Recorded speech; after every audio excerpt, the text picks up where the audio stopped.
Hello दोस्तों, स्वागत है आप सभी का आपके अपने YouTube channel Mahendra study zone में। दोस्तों, आप सभी जानते हैं हमने टाइम, स्पीड एंड डिस्टेंस का चैप्टर स्टार्ट किया है। ठीक है, जिसके हमने 9 पार्ट कंप्लीट कर लिए हैं। ये हमारा 10वां पार्ट है। ठीक है, यदि आपने वो पार्ट नहीं देखे हैं तो देख लीजिएगा प्लेलिस्ट में जाकर। ठीक है, सारी क्लासें इंपॉर्टेंट हैं, हर एक क्वेश्चन बहुत ज़रूरी है। हमने बहुत अच्छी मेथड से उन क्वेश्चन को सॉल्व किया है। आज की क्लास में भी हमारे काफ़ी अच्छे क्वेश्चन होंगे। ठीक है, हर एक क्वेश्चन को करने की अप्रोच अलग होगी। ठीक है, भाषा अलग होगी, तो क्वेश्चन को ध्यान से समझिएगा। क्लास को लास्ट तक जरूर देखिए। चलिए आज की क्लास स्टार्ट करते हैं और देखते हैं कि हमें जो है क्वेश्चन में क्या दिया है और क्वेश्चन हमसे क्या पूछ रहा है। देखिए, मैं आपको पढ़ के बताता हूं कि दो गाड़ियां हैं स्टेशन ए तथा बी से एक दूसरे की ओर क्रमशः 16 किलोमीटर प्रति घंटे से और 21 किलोमीटर प्रति घंटे की चाल से चलती हैं। उनके मिलने के समय पर दूसरी गाड़ी पहली गाड़ी से 60 किलोमीटर अधिक चल चुकी है, तो ए और बी की बीच की दूरी ज्ञात कीजिए। ठीक है, ये हमारा क्वेश्चन है। सबसे पहला काम हमारा कि हमें क्वेश्चन को ध्यान से रीड करना है। देन क्वेश्चन में ये देखना है कि क्वेश्चन में क्या दिया हुआ है और क्वेश्चन हमसे क्या पूछ रहा है। ठीक है, देखिए इस क्वेश्चन को कैसे करेंगे। हमसे कह रहा है कि दो गाड़ियाँ स्टेशन ए, मान के चलिए कि एक स्टेशन ए है और दूसरा स्टेशन बी है। ठीक है, एक दूसरे की ओर, मतलब पहली गाड़ी बी की ओर और जो है बी ए की ओर चल रही है। ठीक है, यहाँ तक हम समझ गए।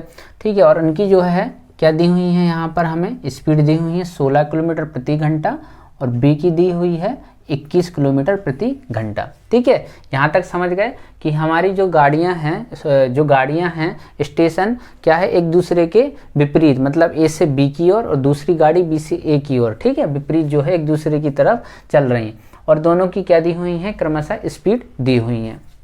अब हमसे कह रहा है कि उनके मिलने के समय पर यहाँ पर हमें ध्यान देना है कि यहाँ से हमसे बोल रहा है कि उनके मिलने के समय पर दूसरी गाड़ी पहली गाड़ी से 60 किलोमीटर अधिक है।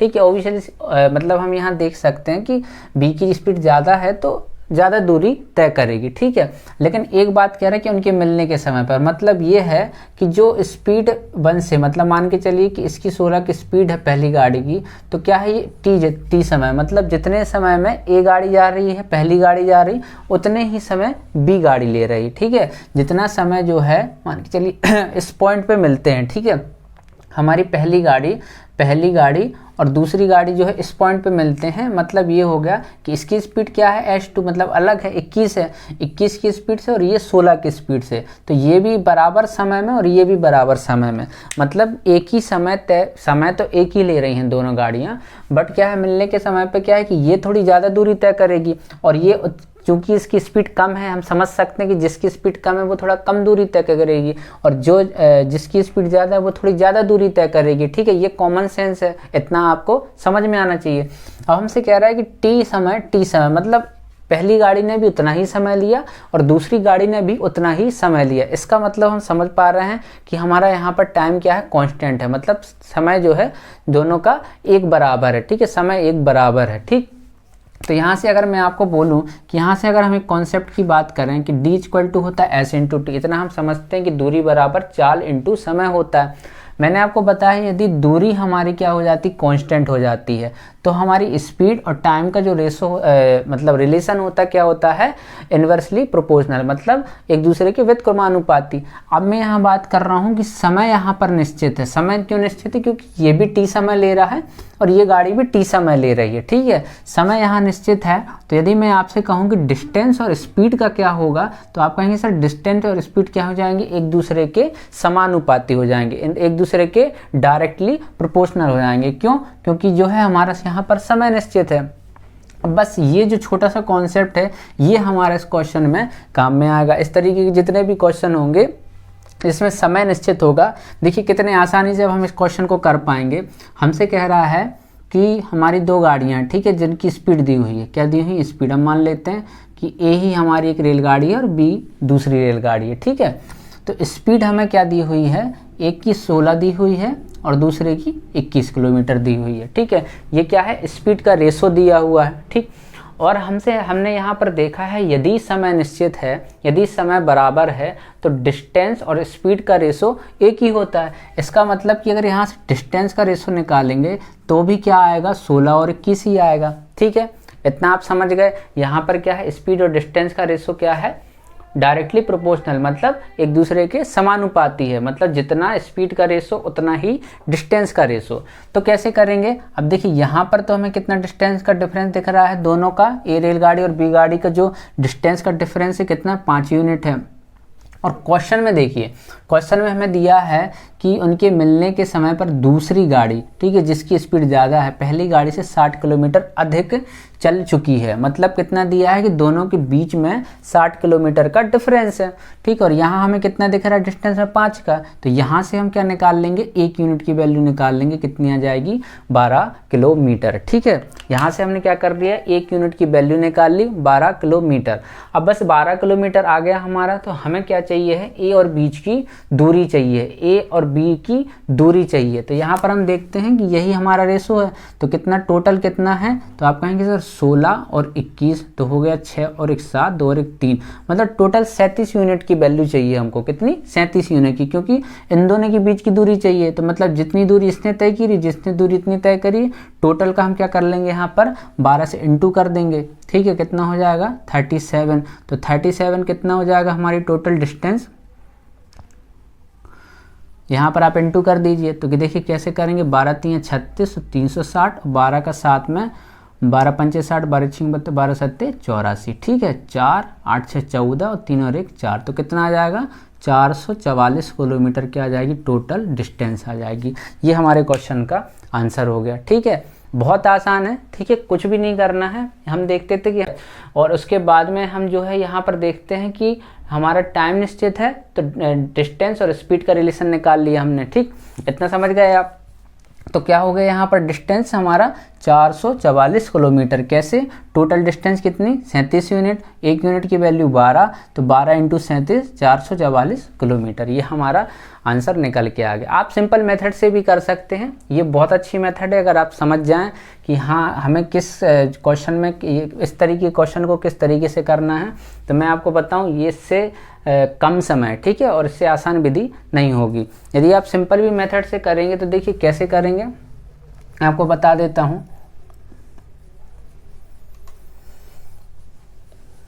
आप उससे भी कर सकते हैं। हमें दिया हुआ है, देखिए ये फॉर्मूला हम जानते हैं कि D बराबर होता है S इंटू टी, ठीक। लेकिन हमसे कह रहा है कि स्पीड तो यहाँ पे अलग अलग दी है, समय मतलब एक ही समय पे पहुँच रहे हैं, मतलब समय T है। तो यदि हम बात करें कि हम यहाँ पर दूरी दी हुई है, तो दूरी की रिस्पेक्ट में यदि हम निकालना चाहें तो पहले जो है, पहली गाड़ी 21 की स्पीड से T समय में कितनी दूरी तय करेगी, तो आप कहेंगे सर 21 जो है टी दूरी तय करेगी। क्यों, क्योंकि 21 स्पीड है, ठीक है, टी हमारा समय है, तो पहली गाड़ी कितनी करेगी 21 टी। और माइनस क्यों ले रहे हैं, क्योंकि दूसरी गाड़ी पहली गाड़ी से अधिक दूरी तय कर रही है, इसका मतलब दोनों का डिफरेंस दिया हुआ है, ठीक है। तो दूसरी गाड़ी 16 की स्पीड से, दूसरी गाड़ी 16 किलोमीटर प्रति घंटे की स्पीड से टी समय में कितनी दूरी तय करेगी, 16 टी दूरी। अब उनके बीच का हमें अंतर कितना दिया है, तो आप कहेंगे सर 60 किलोमीटर दिया है। बस आप यहाँ से आप सॉल्व कर लेंगे इसको, तो सॉल्व करेंगे तो 16 21 में से 16 गया 5, ठीक है। तो ये हो जाएगा 60/5, तो टी कितना निकल के आ गया 12 घंटे। टी कितना निकल के आ गया 12 घंटे। हमने समय निकाल लिया 12 घंटे। अब बस आप क्या कर देंगे, यहाँ पर टोटल हमारा कितना हो जाएगा, यहाँ पर बस अब क्या चाहिए हमको, ए और बीच की दूरी चाहिए, मतलब हमें चाहिए 21 टी प्लस 16 टी। क्यों, क्योंकि ये दूसरी गाड़ी की दूरी, ये पहली गाड़ी की दूरी। अब हमने टी तो निकाल लिया है 12, तो कितना हो जाएगा, ये टी यहाँ से कॉमन होगा, 21 और 16 क्या हो जाएगा, यहाँ पर प्लस हो जाएगा, वही आ जाएगा हमारा 12 इंटू टी हमारा 12, और ये हो जाएगा 37 बराबर 444 किलोमीटर। ये दोनों देखिए, दोनों मेथड अच्छी हैं, आप कोई भी मेथड यूज कर सकते हैं, बट ये मेथड इसलिए क्योंकि ये बहुत आसान से आराम से आप रेशो निकाल के और डायरेक्टली जो है सॉल्व कर पाएंगे, ठीक है। आई होप आपको समझ में आएगा ये क्वेश्चन कैसे कर पाएंगे। चलिए नेक्स्ट क्वेश्चन देखते हैं और देखते हैं कि इस क्वेश्चन को भी हम कैसे करेंगे।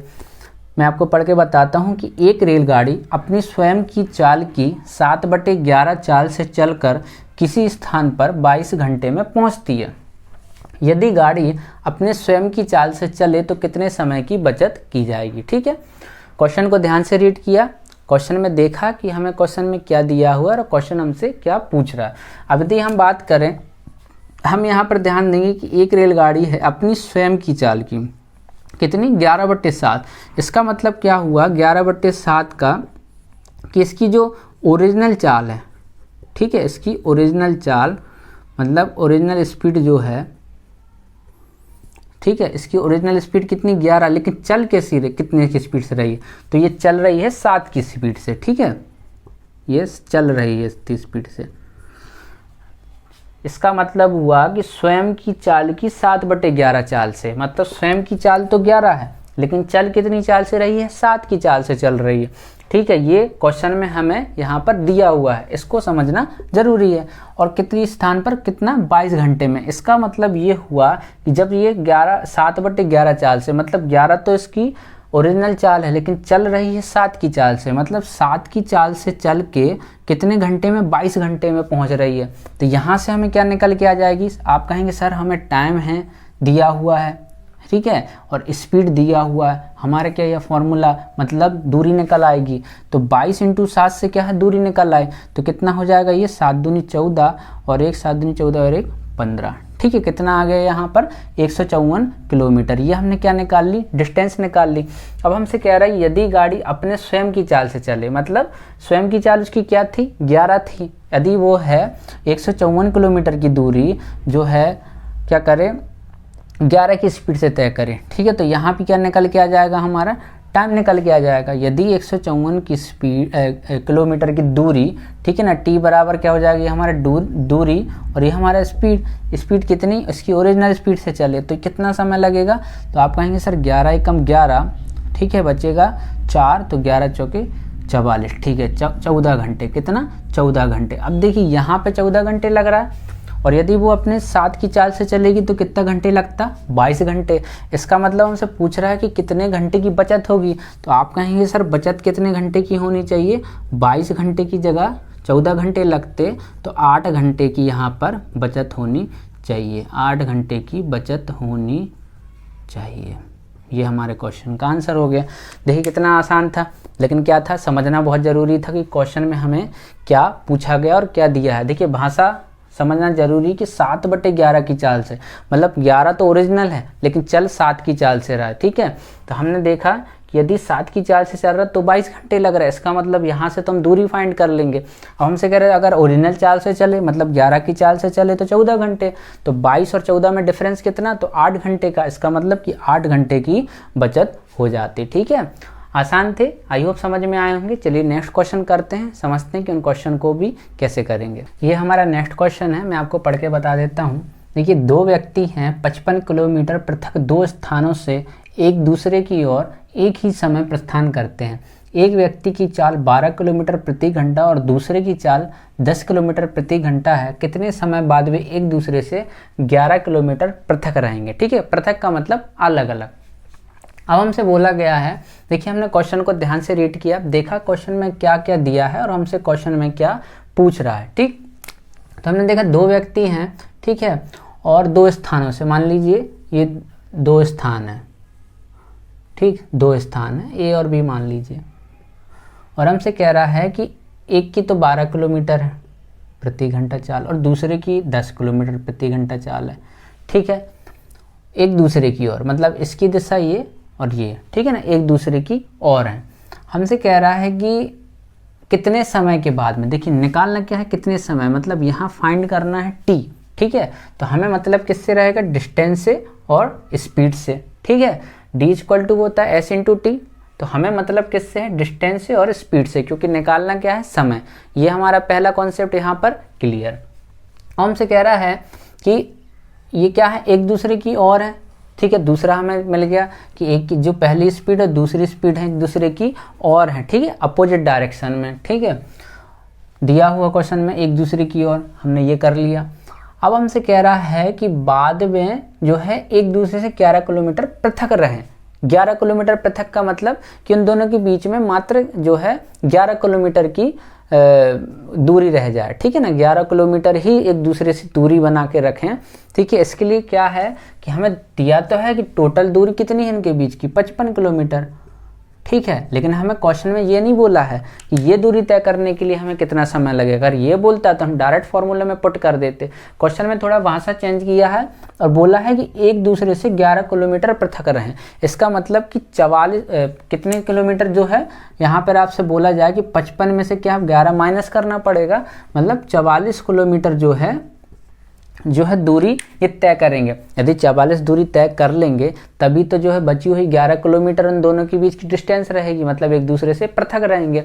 और यही हमें क्वेश्चन में बोला गया कि कितने समय के बाद में एक दूसरे से 11 किलोमीटर पृथक रहें। ठीक, अब यहाँ से हम टाइम निकाल लेंगे। तो टाइम का हमको पता है क्या होता है, डिस्टेंस अपॉन स्पीड होता है। ठीक है, अब डिस्टेंस कितनी बची इनके बीच की, हमें तय कराना है कितनी, 44 किलोमीटर की। ठीक है, तभी तो क्या होगा 11 किलोमीटर एक दूसरे से पृथक रहेंगे। तो हमें यहाँ पर क्या है 44 की निकालना है। अब यहाँ पर देखिए क्या है स्पीड, लेकिन स्पीड चूंकि क्या है डायरेक्शन अपोजिट है। मैंने आपको बोला यदि डायरेक्शन अपोजिट रहें तो स्पीड क्या हो जाती हैं, एक दूसरे के प्लस हो जाती हैं, योग हो जाता है स्पीड का। तो यहाँ पर क्या कर देंगे 12 और 10 का हमारा योग हो जाएगा स्पीड का, बस। तो 44 बटे कितना हो जाएगा 22, मतलब हो जाएगा हमारा 2 घंटे। कितना हो जाएगा 2 घंटे। तो 2 घंटे क्या लगेंगे, समय लगेगा कि जब वो एक दूसरे से 11 किलोमीटर की डिस्टेंस पे रहेंगे, पृथक रह पाएंगे। ठीक है, ये हमारा क्वेश्चन का आंसर है। हमें देखिए क्वेश्चन करना मुश्किल नहीं है, बस क्वेश्चन की भाषा को समझना बहुत ज़रूरी है। यदि आप भाषा समझ जाते हैं तो क्वेश्चन आसानी से सॉल्व हो जाएगा। बट क्वेश्चन में थोड़ा सा भी घुमा देते हैं तो हम क्या है समझ नहीं पाते हैं। और समझ क्यों नहीं पाते हैं, क्योंकि प्रैक्टिस नहीं रहती। आप प्रैक्टिस करेंगे तो ऑटोमेटिकली आपके जो है क्वेश्चन में जो है कॉन्सेप्ट क्लियर होने लगेंगे। चलिए नेक्स्ट क्वेश्चन करते हैं। मैं आपको पढ़ के बताता हूँ कि एक व्यक्ति अपनी सामान्य चाल की 3/5 चाल से चलने पर अपने निर्धारित स्थान पर 2.5 घंटे देरी से पहुँचता है। अपने निर्धारित स्थान पर पहुँचने में उस व्यक्ति के द्वारा लिया जाने वाला सामान्य समय ज्ञात कीजिए। सामान्य समय ज्ञात कीजिए। हमने सबसे पहले देख लिया कि क्वेश्चन में हमें समय फाइंड करना है। और क्वेश्चन में हमें क्या दिया हुआ है, तो दिया है कि अपनी सामान्य चाल से 3/5 की चाल से चल रही है। ठीक है, और यहाँ पर टाइम डिफरेंस दिया है कि 2.5 घंटे देरी से पहुँचता है। अब हम इसमें क्या कर सकते हैं, सबसे पहले तो हम यहाँ देखते हैं कि सर आप बोल रहे हैं कि जो है इसकी सामान्य चाल से, मतलब 3/5 की सामान्य चाल से, मतलब इसकी ओरिजिनल चाल क्या होगी, तो सामान्य स्पीड तो ये होगी, लेकिन चल कैसी रही है, ये 3 की इससे चल रही है। ठीक है, आप समझ गए, इतना तो समझ रहे हैं कि 5 इसकी ओरिजिनल स्पीड है, लेकिन चल कैसी रही है 3 की स्पीड से, मतलब 5 जो है ओरिजिनल है और चल कैसी रही है 3 की स्पीड से। ठीक, अब बोल रहा है कि उस अपने निर्धारित स्थान पर, ठीक, तो यहाँ पर देखिए स्पीड जो स्थान है, मतलब जो दूरी है वो अलग अलग नहीं है। ठीक है, यहाँ पर जो है एक व्यक्ति अपनी सामान्य चाल की 3/5 चाल से चलने पर अपने निर्धारित स्थान पर 2.5 घंटे देरी पहुँचता है। ठीक है, इसका मतलब कि स्थान वही है, दूरी उतनी ही है। ठीक है, देरी से पहुंच रहा है मतलब स्पीड में बदलाव कर रहा है, लेकिन पहुंचना तो एक ही स्थान पर, मतलब दूरी तो समान तय करनी है। यदि दूरी समान तय करनी है तो हमारा फिर से वही कॉन्सेप्ट D = S × T। यदि दूरी समान है, दूरी कांस्टेंट है, तो S और किसका क्या हो जाएगा, इन्वर्सली प्रोपोर्शनल। अब क्या हो गया यहाँ पर, यदि मैं आपसे कह रहा हूँ 5 और 3 का रेशो स्पीड में दिया है, मतलब 5 ओरिजिनल है और 3 की चाल से चल रहा है, तो ये स्पीड का रेशो निकल आया हमारा। तो स्पीड का रेशो निकल आया तो टाइम का रेशो क्या हो जाएगा, 3:5 हो जाएगा। क्योंकि दूरी हमारे बराबर है, मतलब पहुँचना एक ही स्थान पर है, डिस्टेंस एक ही कवर करना है। तो हमसे देखिए यहाँ हम देखेंगे टाइम का डिस्टेंस कितना है, 2 यूनिट के बराबर। टाइम का यूनिट 2 यूनिट है 3 और 5 के बीच में, और हमसे क्वेश्चन में दिया हुआ है कि 2.5 घंटे देरी से पहुंचता है। इसका ये मतलब हुआ कि 2.5 घंटे देरी से पहुंच रहा है, मतलब 2.5 का क्या हो जाएगा, आप जानते हैं 2 दूनी 4 और 1 5/2। तो ये 5/2 के बराबर हमें क्वेश्चन में दिया है। 2 यूनिट की वैल्यू 5/2 जो है घंटा, ठीक है, घंटे के बराबर दी हुई है। देखिए आप यहाँ से समझ सकते हैं कि यदि स्पीड ज़्यादा होती है तो समय कम लगेगा, और स्पीड जो है कम होती है, ठीक है, तो समय ज़्यादा लगेगा। ये हमारा कॉमन सेंस है। ठीक, अब यहाँ पर डिफरेंस कितना है, 2 यूनिट का 5/2 घंटे के बराबर है। यहाँ से क्या करेंगे, 1 यूनिट की वैल्यू निकाल लें, क्या निकल के आएगी 5/4। ठीक है, ये हमारा अपॉन में चला जाएगा, तो 2 और 2 कितना हो जाएगा 4। तो 5/4 घंटे क्या है, यहाँ पर 1 यूनिट की वैल्यू निकल रहा है।